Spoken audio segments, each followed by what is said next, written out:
हरियाणा की हर अपडेट के लिए बेल आइकन दबाएं और सब्सक्राइब करें STV हरियाणा न्यूज।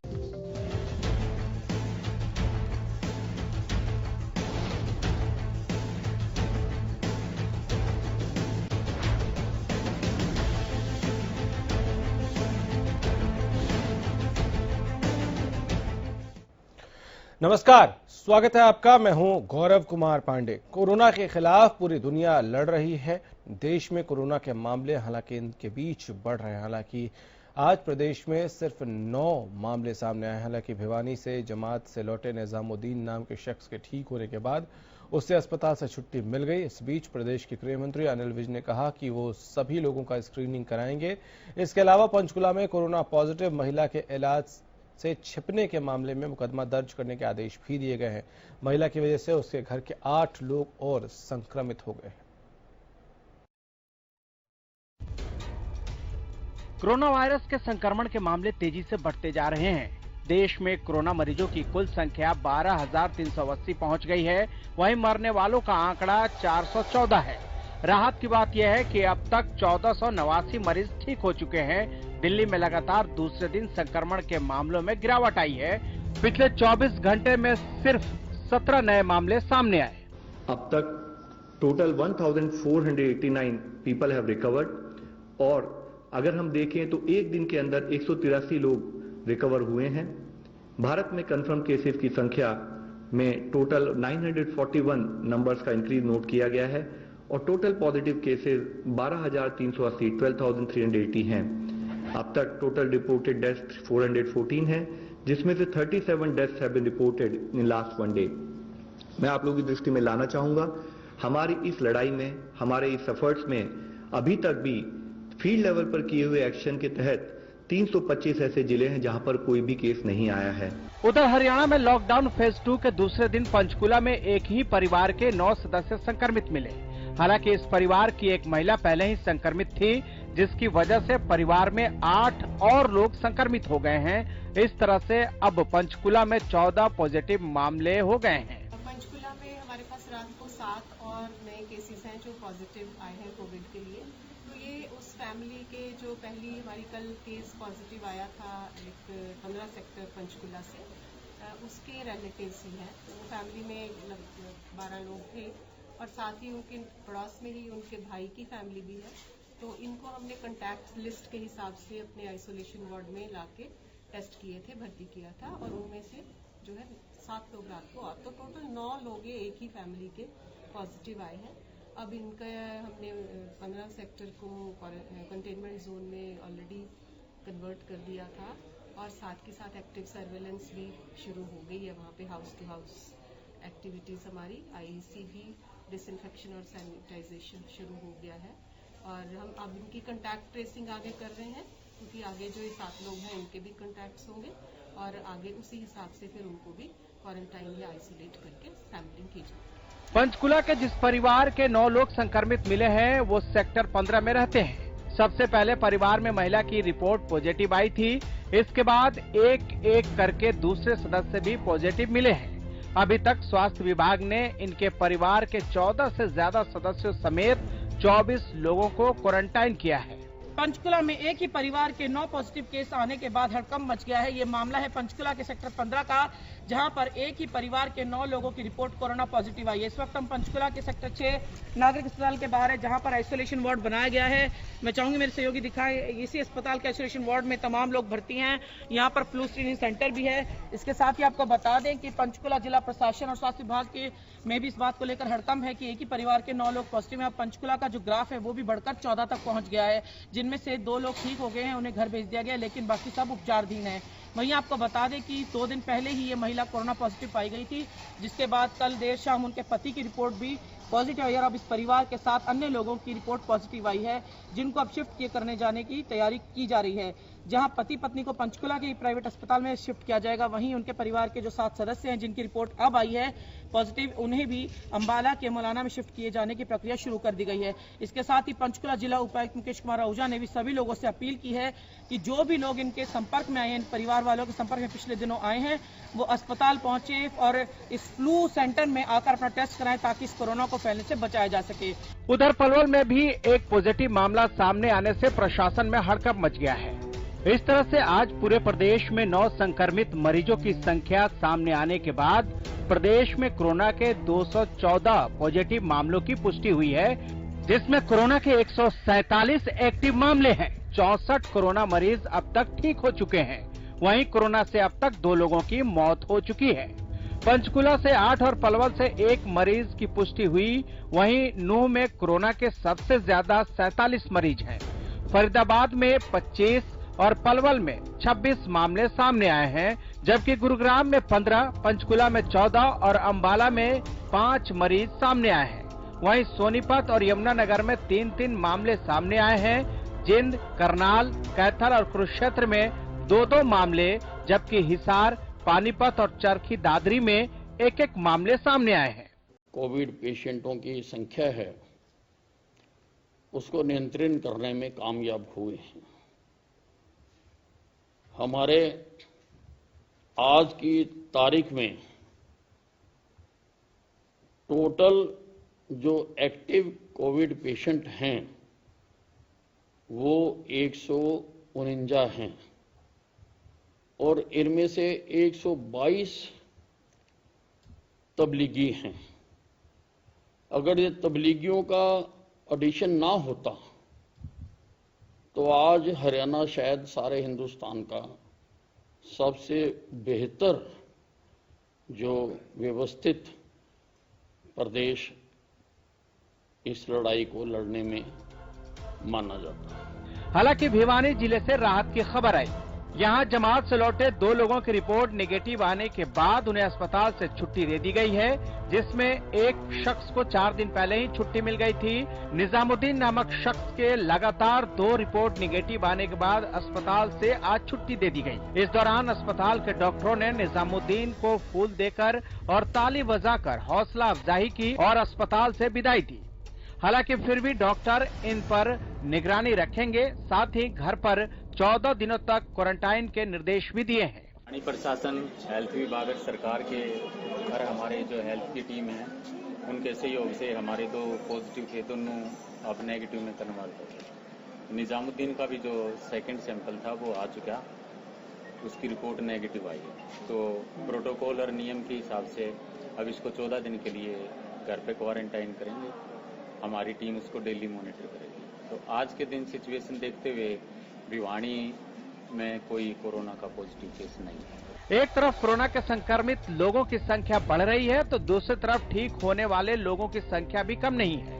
ऐसे में कोरोना से डरना नहीं बल्कि डटना है। साथ ही लक्षण दिखाई देने पर तुरंत डॉक्टर से संपर्क करें।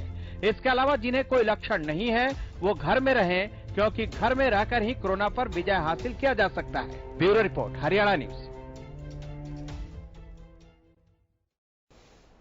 तो कैसे रुकेगा कोरोना और कैसे इससे हम जीत सकते हैं, इस दिशा में सब लोग कोशिश कर रहे हैं। लेकिन फिलहाल जो उपाय मालूम है उस उपाय में बस इतना है कि आपको घर के अंदर रहना है, सोशल डिस्टेंसिंग का पालन करना है, मास्क पहनना है और हैंड हाइजीन का पालन करना है।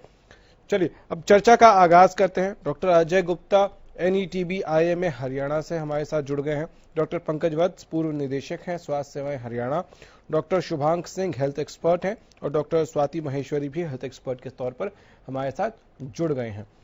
चलिए चर्चा का आगाज करते हैं। डॉक्टर गुप्ता आपके साथ आगाज कर रहे हैं। मुझे एक बात बताइए कि कल हम जो जिक्र कर रहे थे उसमें स्लाइवा से टेस्ट करने की बात अमेरिका में हुई थी कि वो वहां शुरू करेंगे, क्या उस पर कुछ अपडेट हमें मिल पाया है? देखिए गौरव जी, कल हमको एक जो खबर मिली थी कि अगर हम जो ट्रेडिशनल मेथड है हमारा, जो हम कोविड-19 के लिए टेस्ट करते हैं RT-PCR के थ्रू, वो होता है या तो हम नेजोफेरेंजियल स्वैब लेते हैं या फिर उसको थ्रोट स्वैब लेते हैं। तो जैसे कि डॉक्टर ने बताया था कल जो USA की, उन्होंने कहा था कि जो सेंसिटिविटी है, कई बार फॉल्स नेगेटिव टेस्ट आ सकता है नेजोफेरेंजियल से या फिर थ्रोट स्वैब से। तो उन्होंने कहा था कि उन्होंने ये ट्रायल्स शुरू कर दिए हैं कि वो स्लाइवा लेकर टेस्ट करेंगे और उनको जो रिजल्ट, जो आंकड़े आ रहे हैं, उनके पास काफी अच्छे आंकड़े आ रहे हैं।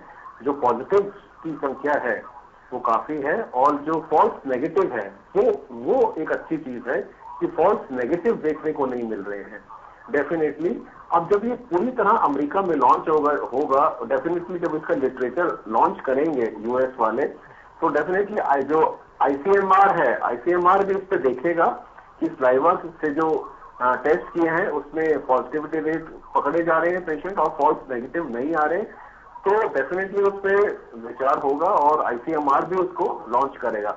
लेकिन इसके लिए एक फॉर्मल स्टडी के तौर पे यूएस से आनी चाहिए और कुछ पब्लिकेशन टाइप का कुछ आना चाहिए कि इन्होंने कितने केसेस पे ऐसा स्टडी किया है और कंपैरिजन किया है स्लाइवा टेस्ट में या और नेजोफेरिंजियल या थ्रोट स्वैब का जो कोरिलेशन है, उन्होंने जो कंपैरिजन स्टडी एक होगा, तो अगर वो पब्लिश होगा और डेफिनेटली जब आएगा तो आईसीएमआर पे सोचेगा और हो सकता है आने वाले समय में हम भी ये नेजोफेरिंजियल या थ्रोट स्वैब को छोड़कर स्लाइवा के ऊपर टेस्ट करें और डिटेक्शन रेट इंप्रूव हो। तो इसके लिए हमको एक स्टडी और पब्लिकेशन चाहिए डेफिनेटली। ठीक है, डॉक्टर पंकज वत्स, आपसे जानना चाहेंगे कि ये स्लाइवा टेस्ट क्या और बेहतर स्थिति में लेकर जाएगा देश को अगर ये सक्सेसफुल होता है तो? देखिए, स्लाइवा टेस्ट भी हम कर सकते हैं, लेकिन प्रेफरेबली जो हम स्वैब लेकर कर रहे हैं वो एक बेटर अपॉर्चुनिटी है, क्योंकि ज़्यादा चांसेस वायरस के वहाँ मिलने के ज़्यादा चांसेस रह जाते हैं। और अगर वायरोलॉजी काफ़ी ज़्यादा बॉडी में आ जाती है उसी के बाद ही सलाइवा में पॉजिटिव होगा वो। तो इसलिए जो नेजोफेरेंजियल या ऑरल स्वैब जो हम ले रहे हैं, गले की थ्रोट स्वैब ले रहे हैं, वो ज़्यादा सूटेबल रहती है, उसके रिजल्ट ज़्यादा पॉजिटिव आएंगे। क्योंकि जरूरी नहीं है कि सलाइवा में पॉजिटिव आए और हर केस सलाइवा के केस में पॉजिटिव आए, ये जरूरी नहीं है। ठीक है, रैपिड टेस्ट किट्स की बात लगातार हो रही थी और आज हमने सुना कि 2 लाख आए हैं rapid test kits. Doctor Gupta, हालांकि उसके बारे में बहुत सारी चीजें एक्सप्लेन जरूर की गई है प्रेस कॉन्फ्रेंस में, लेकिन दर्शकों के लिए, हमारे दर्शकों के लिए अगर आप उसको सिंप्लीफाई कर सके कि ये किट क्या है और इससे क्या फायदा होगा हमको। देखिए, कल ही गौरव जी आपके चैनल के माध्यम से मैंने बताया था कि आईसीएमआर ने प्लान किया है कि वो चाहता है पूरे देश में वो चाहता है कि रैंडम एक टेस्ट शुरू करो देखने के लिए कि are we going into community transmission और नॉट। और उनका दूसरा प्लान था कि वो 1 लाख लोग रोज के टेस्ट करें। अब जब आपको 1 लाख लोग रोज के टेस्ट करने हैं, डेफिनेटली आपको किट्स चाहिए, जो कि इनका चाइना से जो किट्स आनी थी वो पेंडिंग थी। और आज ये जो न्यूज आई है from the foreign ministry health ministry से जो आई है, 6,50,000 जो किट्स हैं वो उन्होंने रिलीज की है चाइना ने इंडिया के लिए। अब डेफिनेटली जब ये किट्स आएंगी तो इनका इम्प्लीकेशन शुरू होगा और अब ये रैपिड कार्ड शुरू करेंगे। रैपिड कार्ड में गौरव जी हम देखते हैं एंटीबॉडी डिटेक्शन होता है, 2 एंटीबॉडी डिटेक्शन होता है, एक आईजीएम होता है और एक आईजीजी होता है।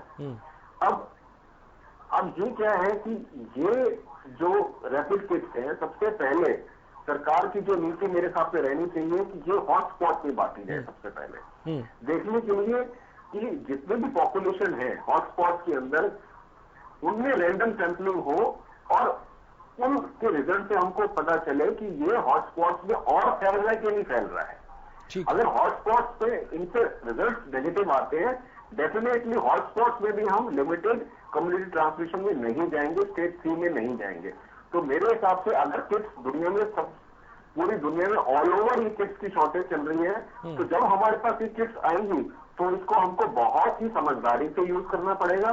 जैसे फॉर एग्जांपल सबसे पहले अगर आप देखे जाए कि पूरे देश में हमारे हॉटस्पॉट सिटीज कौन सी हैं, मुंबई है, इंदौर है, दिल्ली है ना, ये 3-4, नोएडा है, ये सारे, इनमें सबसे पहले बढ़नी चाहिए और इनमें रैंडम सैंपलिंग के साथ मास ट्रेनिंग होनी चाहिए देखने के लिए कि टोटल नंबर ऑफ पीपल कितने अफेक्टेड हैं। ठीक है, उसके बाद अगर जी डॉक्टर स्वाति महेश्वरी, आपसे भी जानना चाहूंगा कि हम आरटी-पीसीआर तो कर रहे हैं, लेकिन कल अमेरिका से हमारे साथ डॉक्टर सिन्हा जुड़े थे, उन्होंने बताया कि कल से उन्होंने शुरू किया है वहां स्लाइवा टेस्ट और उनके हिसाब से वो ज्यादा जल्दी बता देगा, जहां अभी हमको बहुत लंबा वेट करना पड़ता है कि पॉजिटिव है या नेगेटिव। और उन्होंने ये भी कहा कि फॉल्स नेगेटिव के चांसेस इसमें कम हैं।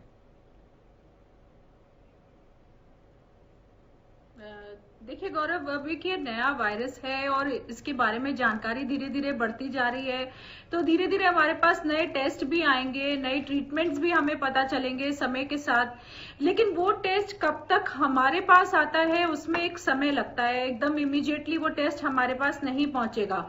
तो इसलिए जो अभी हमारे पास प्रेजेंटली है, यानी कि आरटीपीसीआर जो हमारे पास है, वो भी एक बहुत अच्छा टेस्ट है और उससे भी हम बहुत अच्छी तादाद में डायग्नोस कर पा रहे हैं। और जैसे कि अभी हमारे साथ में जो पैनलिस्ट हैं उन्होंने भी बोला कि अब हम अब जो है हम लोग रैपिड एंटीबॉडी टेस्ट भी कर पाएंगे क्योंकि हमारे पास किट्स आ गई हैं। तो उनसे एक बहुत बड़ा फायदा है कि जहां जहां हॉटस्पॉट्स है वहां कम्युनिटी ट्रांसमिशन हुआ है या नहीं हुआ है, कितनी दूर इस बीमारी का फैलाव है, ये सब हम पता लगा पाएंगे। साथ में जो हमारे हेल्थ केयर वर्कर्स हैं जिनको हमने ऑलरेडी क्वारंटीन किया हुआ है, जिनको हमने आइसोलेट किया हुआ है, उनमें भी हम ये टेस्ट करके जल्दी से पता लगा पाएंगे कि कितनों को हम वापस काम पर भेज सकते हैं, कितनों में एंटीबॉडीज डेवलप हो गई हैं। तो ये एक बहुत अच्छी स्ट्रैटेजी होगी क्योंकि अभी भी 325 ऐसे डिस्ट्रिक्ट हैं भारत में जिनमें एक भी केस नहीं है और हमारी कोशिश इस वक्त यही है कि वहां केस नहीं हो। और उसके लिए जरूरी है कि जो हमारे हॉटस्पॉट्स हैं उनको अच्छे से जो है उनकी स्क्रीनिंग हो जाए ताकि उनको भी एक समय से खोला जा सके। इवेंचुअली तो हमें उनको भी खोलना ही है। तो हम अगर ये पता लगा लेंगे कि वहां कितने केसेस हैं, कितनों को अलग करने की जरूरत है, तो मेरे ख्याल से ये एक अच्छी स्ट्रैटेजी है और इससे इवेंचुअली धीरे धीरे हम पूरे भारत को खोल पाएंगे। लेकिन हाँ, अभी आने वाला समय जो है ये 28 दिन 30 दिन जिनमें हम ये स्क्रीनिंग करेंगे हॉटस्पॉट्स में, ये बहुत क्रूशियल होंगे। और साथ में जहां केसेस नहीं है वहां भी लोगों के लिए उतना ही सीरियस, उतना ही कॉशियस होना जरूरी है क्योंकि अगर वहां लोग जो अब ये रिलैक्सेशन होने जा रहे हैं गौरव, अगर इनके बाद अगर लोग अभी भी लापरवाही करेंगे, मनमानी करेंगे, तो फिर ये भी हॉटस्पॉट्स में कन्वर्ट हो जाएंगे जो एरियाज अभी नहीं है। इसलिए बहुत ज्यादा जरूरी है कि लोग इस वक्त और भी ज्यादा एहतियात बरतें और भी ज्यादा कॉशियस रहें और ये नहीं सोचें कि बस 20 तारीख को रिलैक्सेशन हुआ और कोरोना हमारे देश से खत्म हो गया। ऐसा बिल्कुल भी नहीं है। ये जंग अभी जारी है और भी ज्यादा लड़ने की अब जरूरत होगी क्योंकि जैसे ही हम लोग अब अपने घरों से बाहर निकलेंगे ये और भी ज्यादा चांस बढ़ेगी फैलने की, तो हमें वहीं पे उसे कंटेन करना बहुत जरूरी होगा।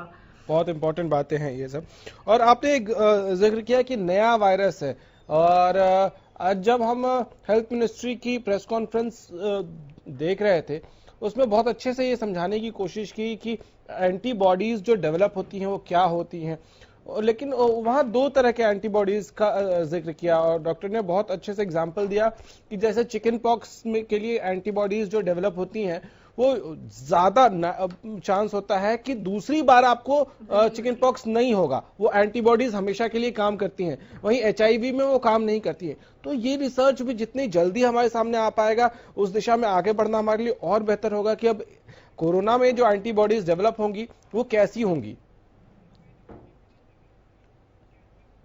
बिल्कुल ठीक कह रहे हैं गौरव आप, और इसीलिए ये कोशिश की जा रही है पता लगाने के लिए कि जो एंटीबॉडीज इससे डेवलप हो रही हैं कोरोना वायरस से, जो लोग ठीक हो रहे हैं उनको कितने समय के लिए इम्यूनिटी हो रही है। क्या वो 6 महीने के लिए फिर उन्हें इन्फेक्शन नहीं होगा, क्या साल भर के लिए उन्हें दोबारा इन्फेक्शन नहीं होगा। तो ये एक स्टडी चल रही है। साथ ही में जो ये एंटीबॉडीज डेवलप हो रही है, जो व्यक्ति ठीक हो रहा है, उन्हीं एंटीबॉडीज को प्लाज्मा थेरेपी की तरह यूज भी किया जा रहा है। जो अभी हम सुन रहे हैं कि जगह जगह प्लाज्मा थेरेपीज के ऊपर ट्रायल्स चल रहे हैं, केरला में, कर्नाटक में, हमारे दिल्ली में भी, उसके अलावा विश्व में भी जगह जगह इसके ऊपर ट्रायल चल रहे हैं। वो इसी बेसिस पे हो रहा है कि जो व्यक्ति के अंदर एंटीबॉडीज बनी है, जो ठीक हो गया है, उसका प्लाज्मा लिया जा रहा है, इन एंटीबॉडीज को लिया जा रहा है और ऐसे व्यक्ति को दिया जा रहा है जो कि ज्यादा बीमार है, जिसे कोरोना है, जो लड़ नहीं पा रहा कोरोना वायरस इन्फेक्शन से। देखा जा रहा है कि क्या ये एंटीबॉडीज उस व्यक्ति के लिए अच्छी है, क्या ये उसके लिए दवा की तरह काम कर सकती है। तो ये अभी एक स्टडी चल रही है गौरव, जिसका रिजल्ट आने में थोड़ा समय लगेगा, हमें वक्त लगेगा ये पता लगने में कि कितने समय के लिए ये एंटीबॉडीज प्रोटेक्टिव हैं, कितने समय के लिए नहीं है, क्या दोबारा इन्फेक्शन उसी व्यक्ति को हो सकता है या नहीं हो सकता। क्योंकि देखिए अभी हमने पीछे सुना था कि कोरिया में 91 पेशेंट्स ऐसे हैं जो ठीक हो गए थे, घर गए और दोबारा टेस्ट पॉजिटिव आ गया। अब ये टेस्ट का फॉल्ट है कि एंटीबॉडीज डेवलप नहीं हुई, ये सब चीजें अभी रिसर्च चल रही है इसके ऊपर और थोड़ा और वक्त लगेगा ये सब चीजें क्लियर होने में कि क्या बात है, क्या एंटीबॉडीज हमें सच में प्रोटेक्शन देंगी लंबे समय के लिए। ठीक है, इन सब के बीच डॉक्टर वत्स, हम बहुत सारे लोगों को देख रहे हैं जिनको हम कोरोना वॉरियर्स भी कह रहे हैं, चाहे वो पुलिस वाले हो, सफाई कर्मचारी हो या कई डॉक्टर्स की भी जब बाइट आती है। ये बहुत बेसिक सवाल है और ये हम डे 1 से डिस्कस कर रहे हैं, लेकिन क्योंकि उन बाइट्स में, उन विजुअल्स में ऐसा दिख रहा है कि जब वो बात कर रहे हैं तो उनका मास्क नाक से नीचे है। क्या ये रिमाइंड कराना एक बार फिर से बहुत जरूरी है कि मास्क अगर आप लगा रहे हैं उसको लगाने का प्रॉपर तरीका क्या है?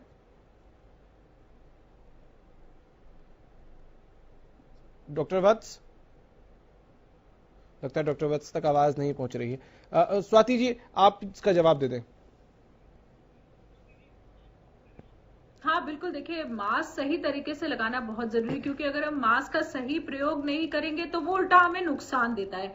जैसे अभी देखिए लोग होममेड मास्क का इस्तेमाल कर रहे हैं। अब अगर आप उसी होममेड मास्क से अपना मुंह पोंछने लग जाए, जैसे लोग रुमाल गमछे का इस्तेमाल कर रहे हैं, पर उससे आपको अपना मुंह नहीं पोंछना है, उससे आपको हाथ अपने पोंछने नहीं है, उसके लिए आपको एक अलग कपड़ा कैरी करना होगा। तो ये जो ये आप यूज कर रहे हैं इसको घर में जाकर के धुलने डालिए, उसको अच्छे से सुखाइए, फिर उसको यूज करिए। इसको डेली यूज मत करिए, उसी कपड़े को बार बार यूज मत करते रहिए।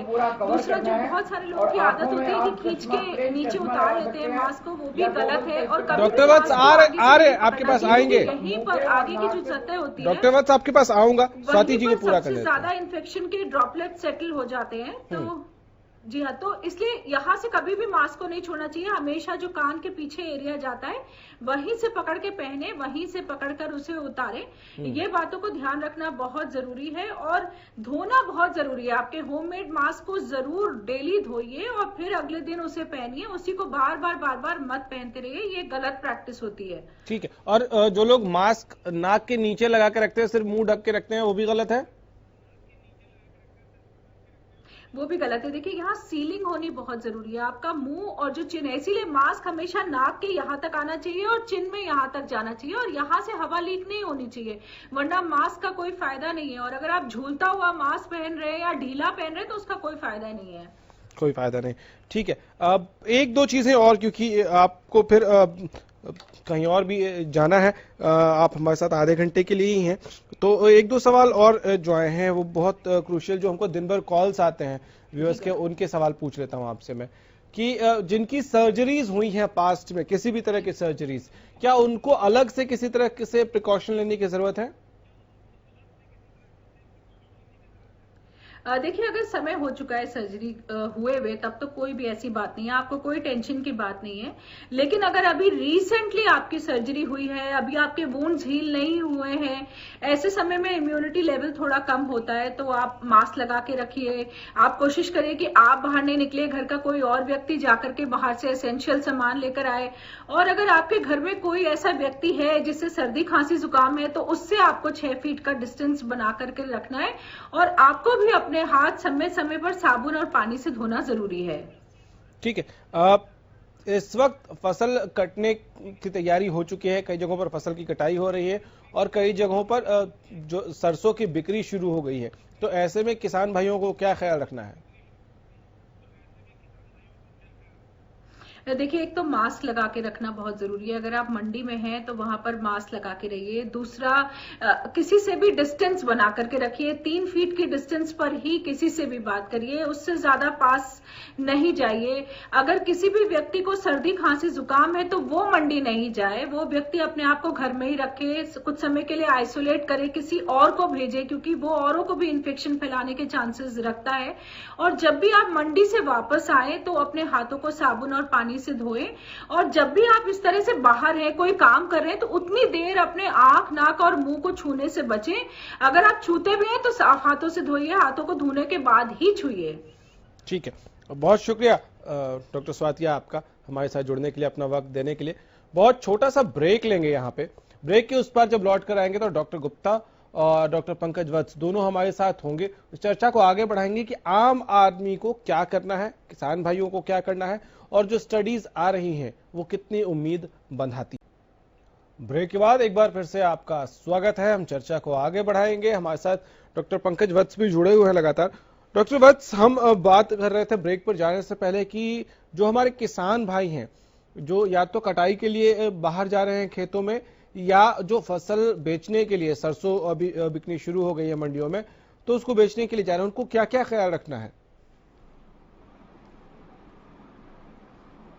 देखो, सबसे बड़ी बात तो ये है कि जो हम शुरू से एक बात कहते आ रहे हैं कि जब भी वो घर से बाहर जाएं तो अपना सही समय पे सही खाना घर से जाएं, अपने पानी की व्यवस्था अपने साथ करके लेके जाएं, हैंड सैनिटाइजर अपने साथ लेके जाएं, मास्क लेके जाएं और साथ में अपना लठ भी अपने साथ रखें। देखिए, लठ का पर्पज ये रहता है कि आपको ध्यान रहेगा कि मुझे एक लठ की दूरी पर बाकी स्थानों से दूर रहना है, तो ये अनायास ध्यान में रहेगी आपके बात।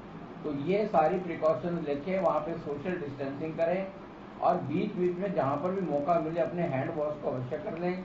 किसी अजनबी आदमी से कोई खान पान का बाकी सब चीज़ों की व्यवस्था ना करें और जो नियम कानून वहाँ बताए गए हैं, जैसा कि वहाँ पर भी आपको सैनिटाइजर मिलता है, वहाँ भी आपको मास्क मिलता है, तो उसका भी आप उपयोग करें।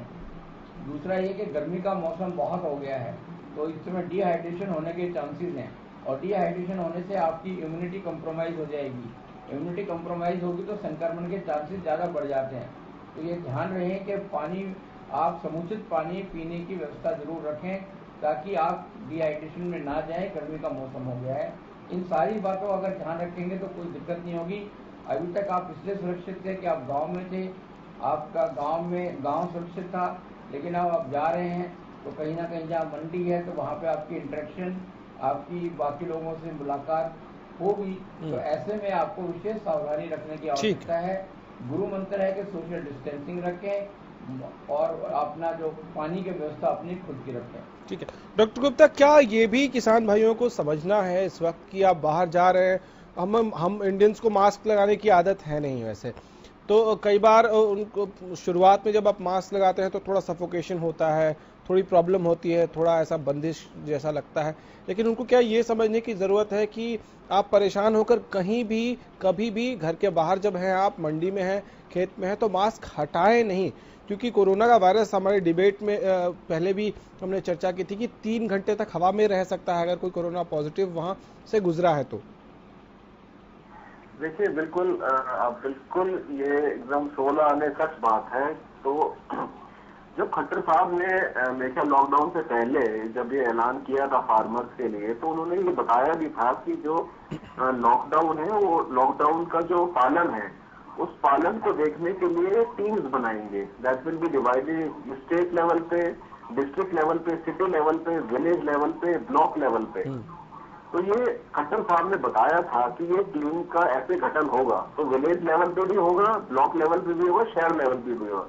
अब ये थोड़ा सा देखना है कि जो टीमें बनी हैं या बनाई जाएंगी, इनको थोड़ा सा जहां जहां ये जो एरियाज है जहां हमारे किसान भाई काम करेंगे या काम करने वाले हैं, उनको हमको 2 चीजें, एक तो मॉनिटर करना पड़ेगा और दूसरा एजुकेशन देनी पड़ेगी। डेफिनेटली कुछ दिन तो हमको एजुकेशन देना बहुत जरूरी है जब वो खेत में जाएंगे, डूज एंड डोंट्स की, और साथ ही में जब हम उनको एजुकेशन दे रहे हैं तो उनको मॉनिटर भी करना पड़ेगा। देखिए, गर्मी है, अब पारा 38 है, 40 है, 41 भी है। डेफिनेटली जब वो धूप में काम करेंगे, अपना गमछा यूज करेंगे, मास्क पसीना आएगा, हो भी सकता है कि वो अपना मास्क उतार दे, गमछा उतार दे, अपना मुंह पोछेंगे। अगर वो मुंह पोछते भी हैं, डेफिनेटली गमछा उतारते भी हैं, डेफिनेटली वहां पर पानी होगा, साबुन जरूर होना चाहिए। पानी साबुन से जितने बार वो अपना फेस वॉश करेंगे, हाथ धोने चाहिए उनको। उससे पहले उनको मुझे ऐसा लगता है कि थोड़ी बहुत जो एजुकेशन है और मॉनिटरिंग थोड़ी करनी पड़ेगी। सरकार को थोड़ी तकलीफ जरूर होगी इसके अंदर, लेकिन अगर हम उनको मॉनिटर कर पाए और थोड़ा हम उनको एजुकेट कर पाए डूज एंड डोंट्स पे, तो ये बहुत अच्छी चीज है। और अगर आपके चैनल के माध्यम से वो ये सुन रहे हैं और कल जाएंगे या परसों जाते हैं खेती करने के लिए, तो मेरी उनसे ये विनती है कि 7 गमछे, चाहे 1 है 2 है या 3 है, अपने साथ जरूर लेके जाएं।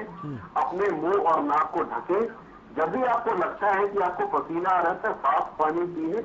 और जब भी आप अपना मुंह साफ कर रहे हैं और तो साबुन जरूर रखिए, एक अपने साथ साबुन जरूर रखिए। हाथ धोए सबसे पहले और अपना मुंह हाथ धो लीजिए, और वो साफ गमछे से आपने साफ कर लिया, उसके बाद दूसरे गमछे को आपने मुंह पे बांध लिया।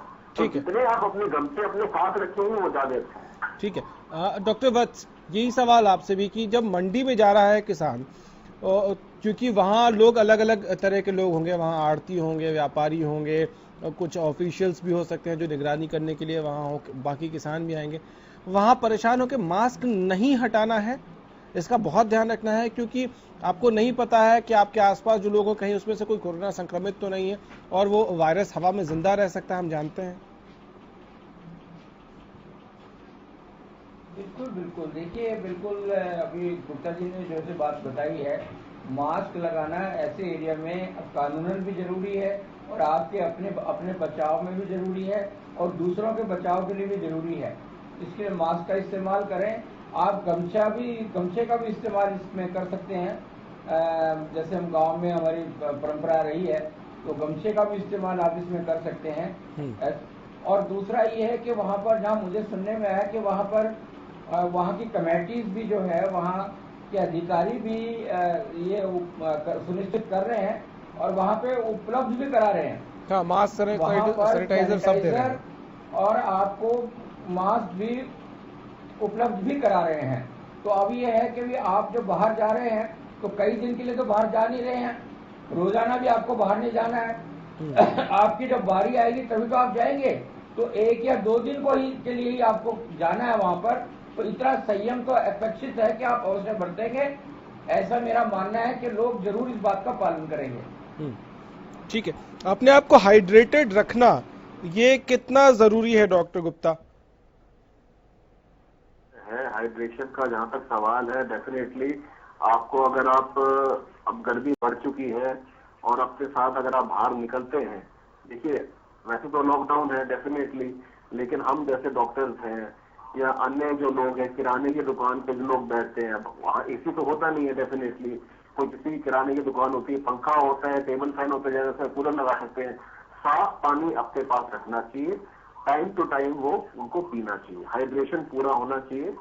और देखिए पानी की कमी डेफिनेटली अब क्या है, पानी की कमी से क्या हो सकता है, इलेक्ट्रोलाइट इम्बैलेंस होता है। उतनी गर्मी अभी आई नहीं है, ये कोई अभी मई जून का महीना नहीं है जिसके अंदर बहुत ही स्कॉचिंग हीट हो, पारा 44 डिग्री 45 डिग्री तक हो, उतनी गर्मी नहीं आई है। लेकिन डेफिनेटली अपने साथ साफ पानी रखना चाहिए और अपने आप को हाइड्रेट करना चाहिए। ठीक है। डॉक्टर वत्स, कल चर्चा में एक बात आई थी कि ये जो वायरस है ये है क्या, प्रोटीन है और उसके चारों तरफ फैट की एक लेयर है।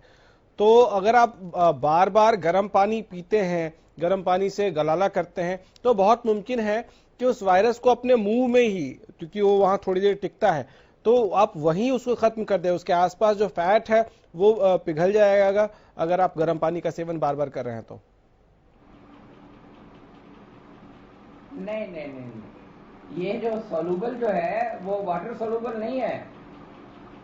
ये वाटर सोलूबल नहीं है कि वह पानी पीने से और ये उसका कवरेज उसकी निकल जाएगी, ऊपर की कवरेज निकल जाएगी। अल्कोहल सोलूबल है, तो इसीलिए हम अल्कोहल का जो है वो हैंड वॉश जब करते हैं तो अल्कोहल इंड्यूस जो है सैनिटाइजर उनका इस्तेमाल करते हैं, ताकि अल्कोहल के प्रभाव से उसके ऊपर का जो फैट है वो डिजोल्व हो जाता है और उसकी वो लेयर हट जाती है। सर अगर ऐसा है तो शराब के ठेके फिर खोल देने चाहिए। हट जाएगी ऐसा नहीं है, नहीं शराब के ठेके से भी नहीं होगा ना, क्योंकि शराब आप मुंह में क्या करेंगे, आप शराब मतलब हैंड वॉश किया आपने 20 मिनट के लिए पानी से उसको निकाला, तो ऐसे गले में थोड़ी इस तरह से वॉश करेंगे आप।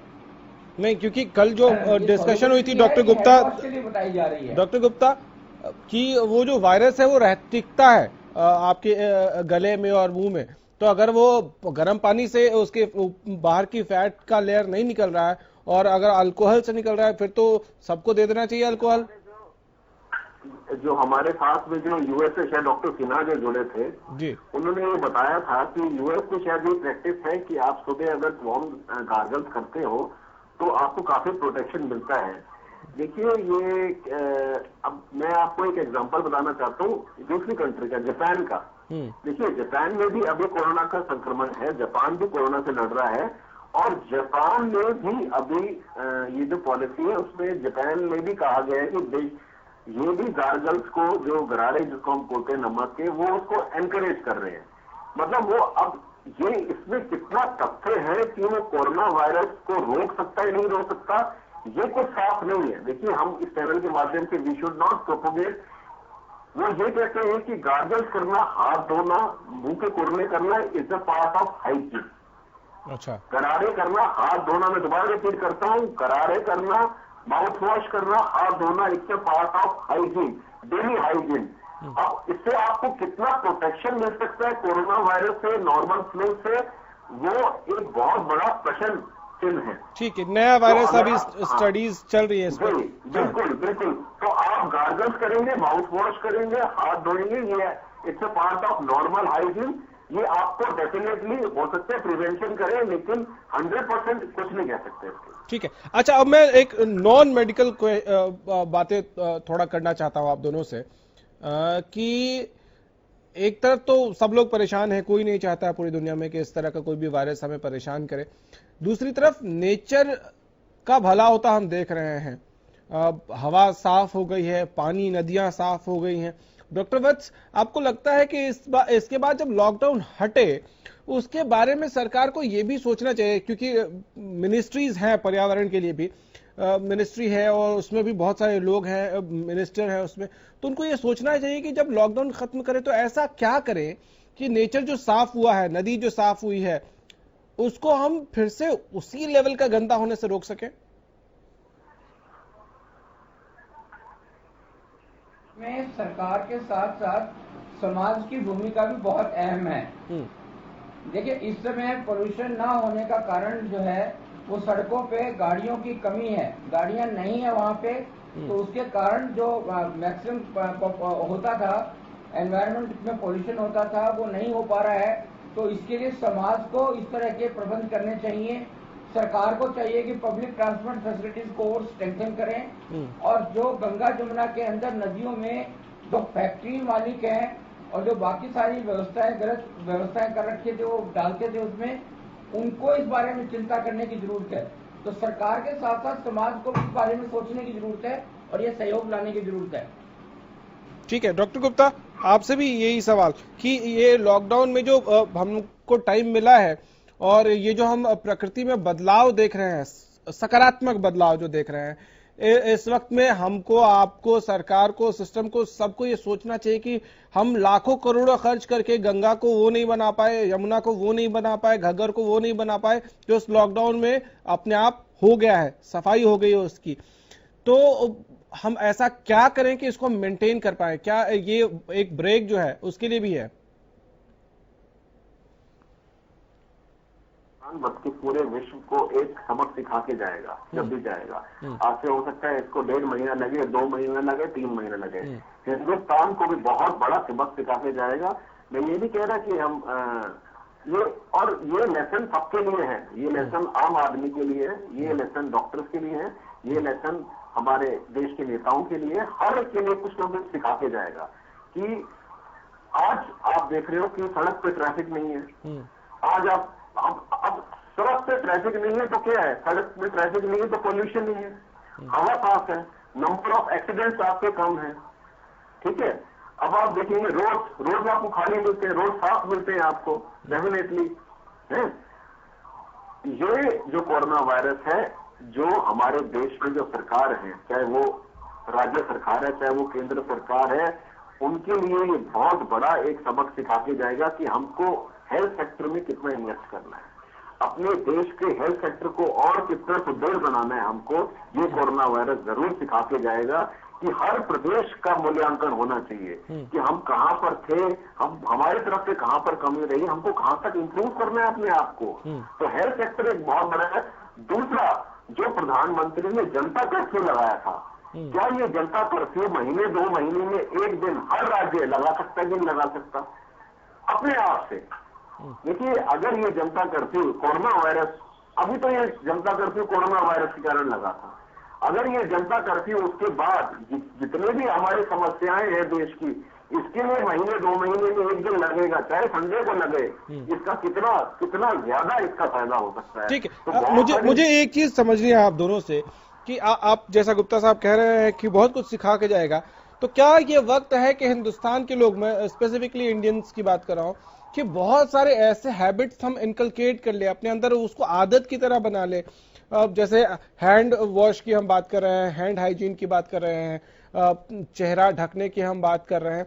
इसके अलावा पूल करना, जब लॉकडाउन खुल जाए तो हम कार पूल करें, ये गाड़ी पूल करके एक ही ऑफिस में 5 लोग जा रहे हैं एक ही एरिया से, तो उस हैबिट को हम आगे बढ़ाएं कि 5 लोग अलग अलग अपनी गाड़ियां लेके जाने के बजाय एक ही गाड़ी से चले जाएं।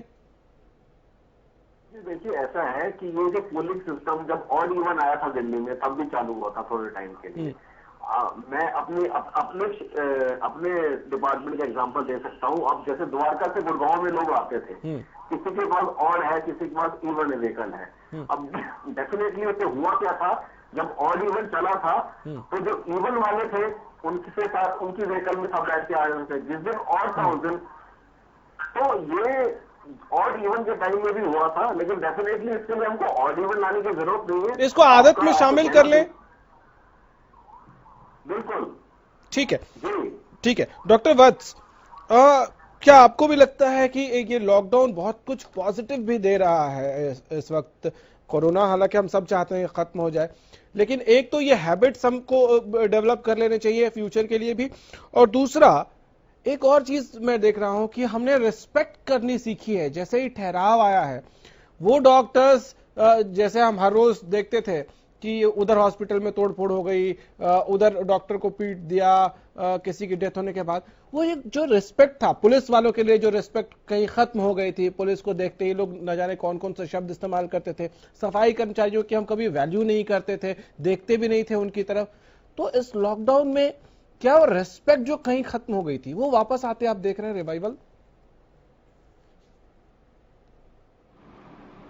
देखिए, मैं आजकल महाभारत और रामायण देखता हूँ, और उस सारी संस्कृति, उस समय उसमें जो बातें कही जाती थी, जिस तरह का समाज के प्रति रवैया रहता था, मोदी जी ने उन्हीं में से वहीं से पिकअप करके ये बात जो करी, जो दो बार उन्होंने एक्सरसाइज कराई, एक बार वो ताली बजाकर और बाकी करके, और एक बार जो दिए जला के, वो उसी प्रवृत्ति को, जो समाज की प्रवृत्ति राम राज्य के समय में थी, उसी प्रवृत्ति को दोबारा दोहराने की कोशिश की है और लोगों के ध्यान में आया।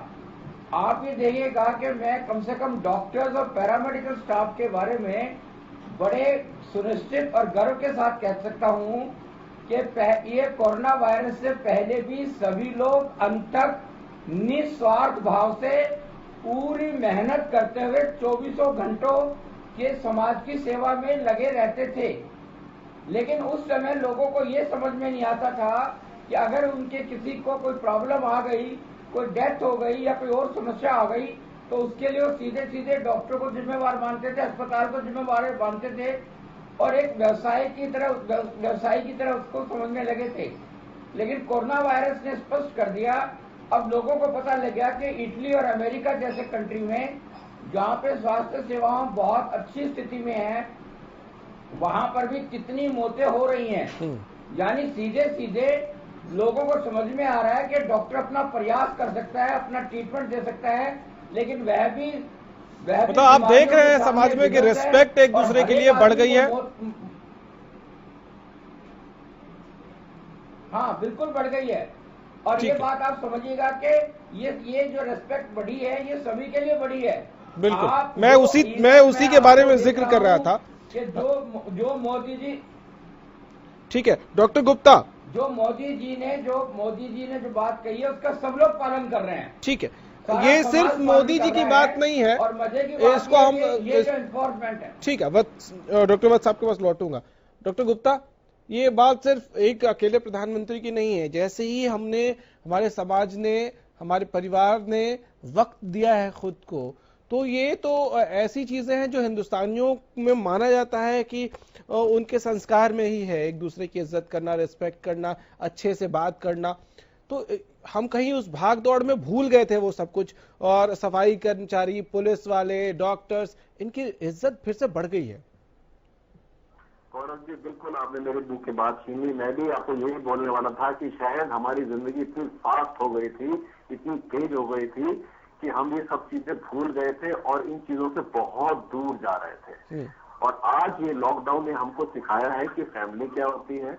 आप जब घर पे आते हो, आपको फैमिली के साथ 2 पल बैठना पड़ता है, बातें करनी पड़ती है, साथ में आप टीवी देख सकते हो, साथ में बैठ के आप खाना खा सकते हो, साथ में अपने बातें शेयर कर सकते हो डेली, और साथ में बैठ के जो आपको जो पुराना जमाना था 80 के दशक का, जिसमें दूरदर्शन था, 80-90 के दशक का, जिसमें केवल दूरदर्शन ही एक माध्यम होता था देखने का, और उसमें जो पुराने आपके जो पसंदीदा कार्यक्रम आते थे, जैसे अभी डॉक्टर वत्स ने जिक्र किया है, महाभारत है, रामायण है, देख भाई देख है, श्रीमान श्रीमती है, अन्य इतने अच्छे कार्यक्रम आते हैं, आप साथ बैठ के, तो वो आपको जो दौर है, अब आपको उस दौर की याद आ रही है, और उस दौर से अब आप सीख रहे हैं कि आज जो चल रहा है और जो पहले चलता था उसमें कितना फर्क है, और उस पुराने दौर को आपको रेप्लिकेट आज के दौर में करना। ठीक है, डॉक्टर वत्स के घर पे खाने पीने की तैयारी हो रही है, डिनर की तैयारी हो रही है, हम देख पा रहे हैं, थोड़ी वहाँ भाग दौड़ बढ़ गई है। डॉक्टर वत्स कुछ कह रहे हैं, उनकी ऑडियो दीजिए प्लीज। कह रहा हूँ कि बच्चों के अच्छे संस्कार आ रहे हैं। बिल्कुल आप दोनों का इसी हंसी ठहाके, इसी स्माइल के साथ, पिताजी माता जी की चिंता कर रहे हैं। हाँ, बहुत शुक्रिया आप दोनों का। इसी स्माइल के साथ आज हम रैप अप कर रहे हैं इस डिबेट को, इस डिस्कशन को।